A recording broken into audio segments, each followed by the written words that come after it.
सियासत इस तरह से लोगों से बर्ताव करती है, तवायफ जिस तरह से प्रेम का इजहार करती है। सियासत दानों के लिए और खास करके सत्ता का तो कोई चरित्र ही नहीं होता। राजनेताओं की तो बात मैं नहीं करता, लेकिन जिस तरीके से दल और दिल बदलने में ये लोग माहिर हैं, अब तो गठबंधन बनाते हैं, आप उन्हें ठगबंधन भी कह सकते हैं। लड़ाई और चुनाव किसी दूसरे के साथ, लड़ाई किसी दूसरे के साथ, जब दिल नहीं मिलता, मलाई नहीं मिलती, माल नहीं मिलता, तो रास्ते बदल लेते हैं। मतलब साफ है कि गिरगिट भी इन्हें कोसता है कि तुम कैसी प्रजाति हो कि हमसे ज़्यादा अपना चेहरा बदलते हो। खैर, जो भी हो, हम बात कर रहे हैं कि 2024 के लोकसभा चुनाव से पहले महागठबंधन जो 7 दलों से बना है और फिलहाल बिहार की सत्ता में है, और दूसरी तरफ राष्ट्रीय जनतांत्रिक गठबंधन का चेहरा बदल सकता है। 2 उपचुनाव के परिणाम आने के बाद यह बिल्कुल साफ हो चुका है कि लोकसभा चुनाव से पहले जो ये सियासत के रथ सजा रहे हैं, उस पर से कई साथी उतर सकते हैं और कई साथी उस पर सवार हो सकते हैं। उपचुनाव के परिणाम ने यह बता दिया कि कुछ लोगों की औकात राजनीति के मैदान में किस तरीके से खत्म हो रही है। हालांकि 5 दिसंबर को कुढ़नी का उपचुनाव होने वाला है, लेकिन इन 2 उपचुनावों से बहुत कुछ साफ हो चुका है, खास करके महागठबंधन के अंदर और एनडीए के अंदर। एनडीए के अंदर आप देख रहे होंगे कि कैसे पशुपति पारस, जो केंद्रीय मंत्रिमंडल में भी शामिल हैं, राष्ट्रीय लोक जनशक्ति पार्टी के राष्ट्रीय अध्यक्ष भी हैं, और आज की तारीख में वो भाजपा के लिए उनमें भाजपा की कोई बहुत ज़्यादा रुचि नहीं है, तभी तो मोकामा के लिए चिराग को बुला लिया गया। तो दूसरी तरफ 2 उपचुनाव के परिणाम से बिहार के सुशासन बाबू यानी बिहार के सीएम नीतीश कुमार की भी हैसियत पता चल चुका है, और ये बखूबी तेजस्वी और लालू प्रसाद यादव को भी मालूम हो चुका है। हालांकि उपचुनाव के परिणाम आने के बाद यह तय हो गया कि एक तरफ भारतीय जनता पार्टी अपना गोपालगंज का किला बचाने में कामयाब रही, तो दूसरी तरफ बाहुबली विधायक अनंत सिंह के बदौलत, पूर्व विधायक अनंत सिंह के बदौलत, जहां उनकी पत्नी मोकामा में चुनाव लड़ रही थी, वहां तेजस्वी यादव राजद अपना किला बचाने में कामयाब रही। तो आखिर आने वाले समय में किस आधार पर महागठबंधन और राष्ट्रीय जनतांत्रिक गठबंधन के बीच खेल बिगड़ सकता है, ये हम आपको बताते हैं। गोपालगंज में बहुत छोटे से अंतर से, यानी 1800 के करीब मतों से चुनाव जीतने में बीजेपी कामयाब रही। तेजस्वी को यह पता चल गया कि असदुद्दीन ओवैसी एक फैक्टर के तौर पे बिहार में खड़े हैं। कुछ ही दिन पहले सबको याद है कि तेजस्वी ने असदुद्दीन ओवैसी के 5 विधायकों में से 4 विधायकों को तोड़कर अपने में मिला लिया था। असदुद्दीन ओवैसी ने गोपालगंज में अपना कैंडिडेट खड़ा कर 12,000 से अधिक मतों को लाकर तेजस्वी को हैसियत बता दिया कि देखिए किस तरीके से अल्पसंख्यकों के बीच हम सेंधमारी कर रहे हैं। जो आपके पिताजी ने माई समीकरण का ख्वाब लोगों को दिखाया था, यानी मुस्लिम यादव समीकरण, उसमें हम सेंध लगाने में कामयाब रहे, और 2020 के चुनाव में भी हमारे 5 विधायक सीमांचल इलाके में जीते थे, जहां आपका आधार हिल गया था।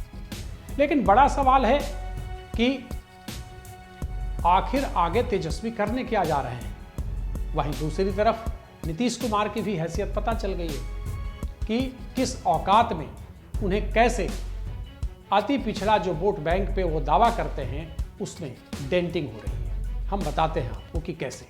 2 उपचुनावों के परिणाम से तो यह तो साफ हो गया कि उस चुनावी दौड़ में नीतीश वोट बैंक की धमक नहीं दिखी। कुछ दिखी भी तो आरजेडी और बीजेपी के बीच संघर्षों वाली स्थिति। यह सच है कि केवल 2 विधानसभा सीटों से पूरे बिहार का खाका खींचना मुश्किल है, लेकिन कहा जाता है ना कि अगर पूरे भात का जो हांडी में पकता है, अगर उसके बारे में मालूम करना है कि यह पका है कि नहीं, तो आप 2 दाना से भी पता लगा सकते हैं। तो जहां तक पैटर्न की बात करें तो यह साफ दिखता है कि आगामी चुनाव में भी नीतीश फैक्टर गौण हो जाएगा। ऐसा कहने का आधार भी इसी गोपालगंज और मोकामा चुनाव के रिजल्ट के सापेक्ष देखा जा सकता है। अब थोड़ा सा गोपालगंज पर नजर दौड़ाइए, उसके उपचुनाव के परिणाम पर नजर दौड़ाइए कि इस बार बीजेपी को 70,000 वोट आया है, लेकिन जेडीयू के साथ जब बीजेपी 2020 के विधानसभा चुनाव में लड़ी थी तो 78,000 मत बीजेपी उम्मीदवार को मिले थे, यानी गत चुनाव से 8,000 कम। अब बीजेपी की स्थिति का आकलन करें तो बीजेपी के विरुद्ध वैश्य जाति का उम्मीदवार आरजेडी ने उतारा। यह वैश्य समाज बीजेपी का कोर वोटर है, जो 2020 के चुनाव में बीजेपी के पक्ष में वोट किया था। इस चुनाव में स्थिति यह है कि बीजेपी के विरुद्ध वैश्य जाति के उम्मीदवार को आरजेडी ने उतार कर जो खेल रचा, तो अगर यह बीजेपी मान ले कि बीजेपी इस कोर वोटर का 40% भी आरजेडी में गया होगा, तो बीजेपी के वोट में इस उपचुनाव में कमी आनी चाहिए थी। जो सूत्र बताते हैं उसके अनुसार वैश्य जाति में कलवार ने आरजेडी को पूरी तरह से वोट दिया, लेकिन तेली और बनिया का वोट कुछ हद तक बीजेपी को मिला। सवाल यह है कि इस चुनाव में नीतीश फैक्टर का क्या हुआ? बीजेपी के वोट बैंक में कमी आई और न आरजेडी के वोट में बढ़ोतरी। इससे तो यह साफ होता दिखता है कि लालू प्रसाद के विरोध में जो कुर्मी, धानु, कुशवाहा का वोट बीजेपी जेडीयू गठबंधन को मिला, वह लालू विरोध में भी बीजेपी के साथ ही रहा। अब थोड़ा मोकामा विधानसभा की तरफ चलिए। मोकामा विधानसभा उपचुनाव की बात करें तो जेडीयू और बीजेपी के उम्मीदवार बने राजीव लोचन जी को लगभग 41,000 मत मिले थे। हम 2020 विधानसभा के चुनाव की बात कर रहे हैं। और आरजेडी उम्मीदवार अनंत सिंह को 78,000 मत मिले थे। इस बार महागठबंधन के उम्मीदवार बने अनंत सिंह की पत्नी नीलम देवी को 79,000 मिले।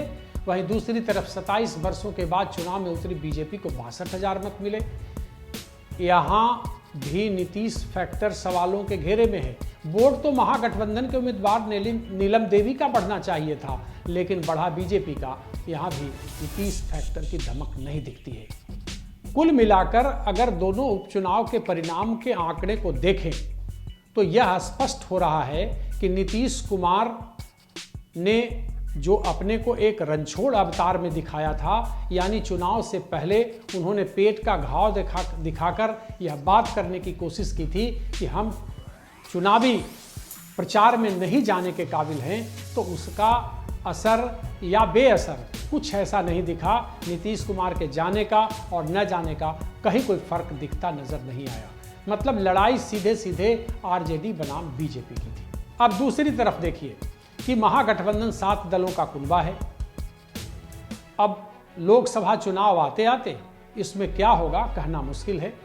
नीतीश कुमार को कितना वैल्यू मिल पाता है 2024 के लोकसभा चुनाव में, या उनके पार्टी के नेताओं को कितना वैल्यू राजद देगा, यह तो वक्त बताएगा। लेकिन इन दो उपचुनाव के परिणामों से यह स्पष्ट हो चुका है कि बहुत ज़्यादा वजन मिलने वाला नहीं है।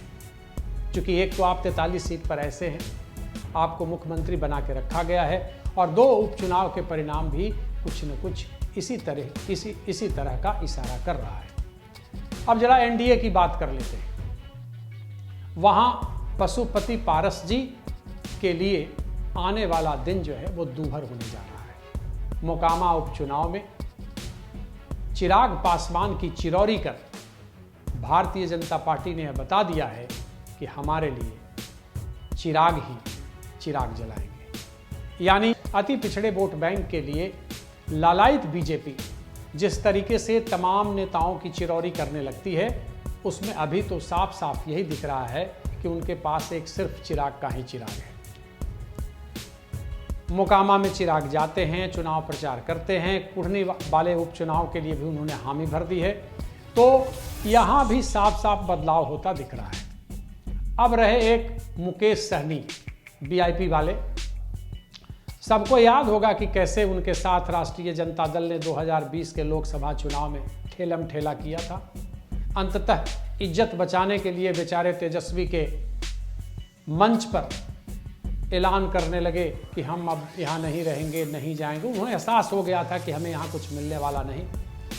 इधर बीजेपी ने उन्हें हाथों हाथ लिया और कुल मिला के 11 सीटें दी। उसमें से कुछ को अपने सिंबल पर लड़ाया, कुछ इन्हें दिया। बाद में जो बचा कुछ था वो भी खींच लिया। इन्हें विधान परिषद की सीट भी दी, बाद में वो भी पीढ़ा पानी खींच लिया। अब इनकी स्थिति है कि अब पता नहीं कोई इन्हें बताता है या नहीं बताता है, लेकिन ये चुनाव प्रचार में जरूर बेचारे कूद जाते हैं। मोकामा में भी इनके लोग चुनाव प्रचार करने कूद गए, पता नहीं कौन सा इनका गठबंधन है वहाँ। अब इधर भारतीय जनता पार्टी चुनाव लड़ रही है, अब कुढ़नी में उपचुनाव होने वाला है, तो यहाँ भी ये हाथ पैर आजमा रहे हैं। कभी कहते हैं कि हम उम्मीदवार खड़ा करेंगे, कभी कुछ, मतलब एकदम भैगा बाउंड वाली स्थिति है। अब देखने वाली बात होगी कि इनकी स्थिति क्या होती है, क्या इन्हें राजद पूछता है, भाजपा पूछता है, या फिर इनकी नाव जो है मझधार में फंस जाती है। तो कुल मिलाकर अगर कंक्लूजन की बात करें तो आने वाले लोकसभा चुनाव के लिए जो तैयारियां चल रही है बिहार के अंदर, दावे प्रतिदावे किए जा रहे हैं, उस दावों में और जिस नाव पे जो लोग सवारी कर रहे हैं जिस गठबंधन के, उसमें से कुछ उतर सकते हैं और कुछ चढ़ सकते हैं और कुछ छूट भी सकते हैं। कल किसी दूसरी स्टोरी के साथ आपसे मिलेंगे। अगर आप इस चैनल को सब्सक्राइब नहीं किए हैं तो ज़रूर सब्सक्राइब कर लीजिए। हम आपको स्पेशल स्टोरी के माध्यम से बिहार सहित भारतीय राजनीति की जानकारी भी देते रहेंगे।